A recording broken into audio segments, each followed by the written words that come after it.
What's going on, guys? ¿Cómo están? And at this stage of the transfer window, I believe Barcelona fans know that there's not enough money to get the transfers through the door.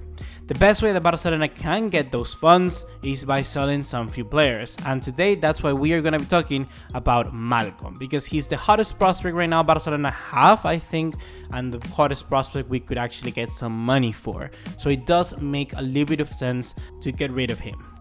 An unfortunate move taking into account the lack of minutes and opportunities he has gotten to shine at Barcelona, yes, completely. But a smart move to give the club some funds and in return also give the player an opportunity to grow somewhere else, absolutely.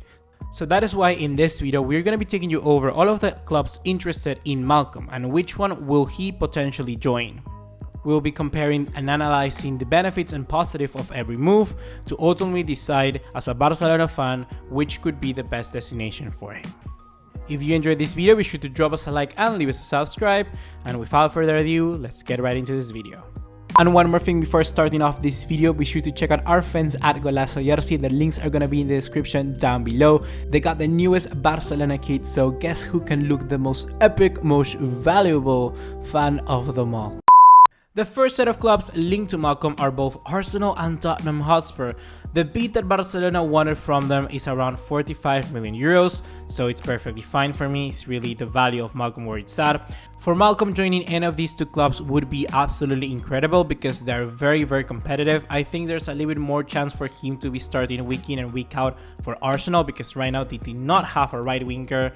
But I think that both might have just set sail because Arsenal are looking into someone else, and this time around is Nicolas Pepe. Nicolas Pepe is literally like 2 inches from joining the Gunners at this stage, so really there's little to no chance. If they have the money, yes, they could go for Malcom, but they're even in talks that Arsenal are going to pay Leo only 20 million euros up front this season and then pay the rest over the next 5 years. So if we think that we're having troubles with budget, I think Arsenal have more. In the case of Spurs, for Malcom, it will also be incredible. He will be joining a manager like Pochettino. Something that I miss talking about Emery as well is that these two managers do not care about the name. They care about the value in the performances, and they start the players who play the best. So for Malcom, he needs to join a manager like that as well, because I believe at this stage he needs someone to put a little bit of faith on him, because at Barcelona there wasn't much. In addition to this, Spurs doesn't look too interested in the Brazilian. Yes, they have a fund for him, but they're looking for other targets first, like a midfielder, and that could be Giovanni Lo Celso. They do not really care that much if it means falling down on the race to sign the Brazilian. So I would say Spurs, they have no rush to be getting in negotiations with Barcelona. And since Barcelona are so desperate to get the money, I simply do not think this move is going to happen.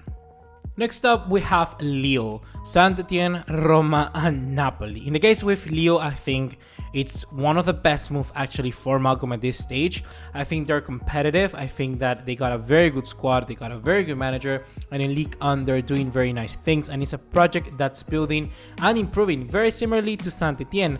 But the reason why I think Lille is above Saint-Etienne at this stage is because they can offer him Champions League football. And also because since they get the money from Nicolas Pepe, Rafael Leao joining Milan as well, they can easily pay the 40 million Barcelona are asking. And yes, you heard it right, 40 million. Barcelona have lowered their asking price by 5 million euros since Arsenal and Spurs were both linked at the start.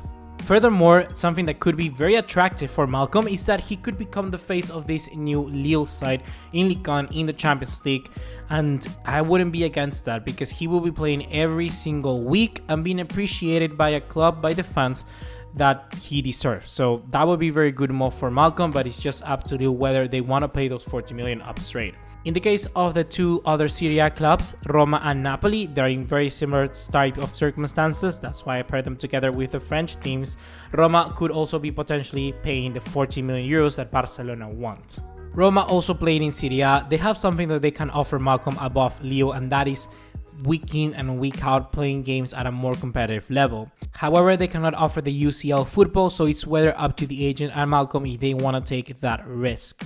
With Napoli, I think is also a very good move, and I would actually do approve it. However, Napoli want just a loan and put an obligation or even an offer to buy him later on for 40 million euros.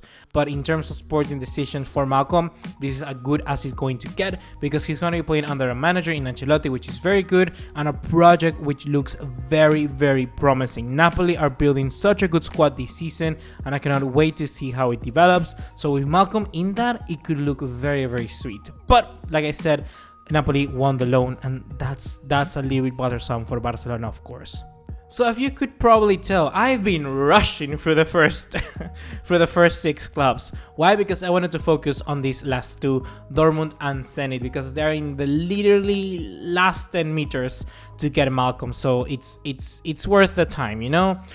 Out of the 2, certainly, I think that Dortmund is the most positive for him. At a glance, at an initial glance, I actually thought that ZENIT was going to be better, but I started looking at the squad of Dortmund because I thought they had overpopulated their wing sides.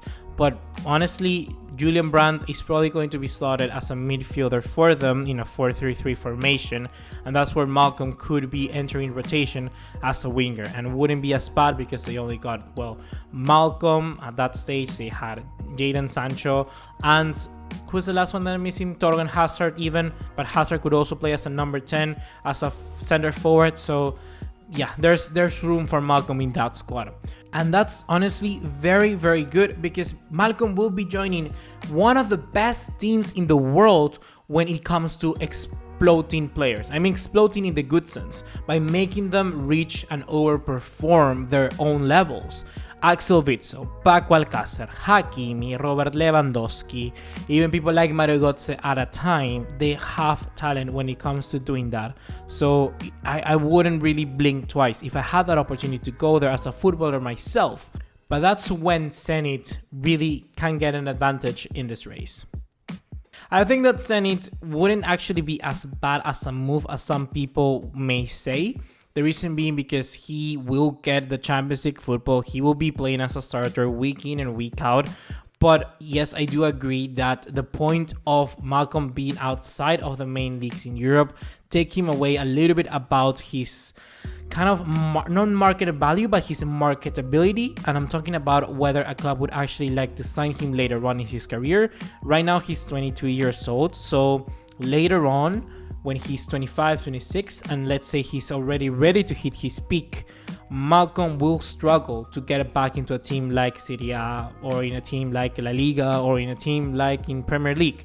So that's a little bit worrying for me. I do see the real struggle there, but at this stage, ZENIT are willing to offer the 40 million euros, so that's the reason why Barcelona is ready to strike a deal with them.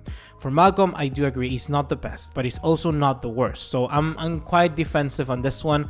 I do not super like this move, but I also don't hate it. But well, if you ask me if this is going to happen or not, I think Malcom is going to be a ZENIT player in the next 72 hours. I really do feel strongly about this one. I think the links are very, very reliable. So yeah, I think Malcom is going to ZENIT at the end of this transfer window. So overall, to wrap this up, I believe the links to ZENIT are just too strong. But in an ideal world, I would be going to Lille for Malcom. I think that's the best option there is for him right now. Then Dortmund, and then Napoli. Hopefully guys, you have enjoyed this video. Be sure to drop us a like and leave us a subscribe if you did. And let me know down in the comment box down below, where would you go if you were Malcom? Do not tell me, oh yeah, he's gonna go to ZENIT, because I think we all know that he's going to ZENIT.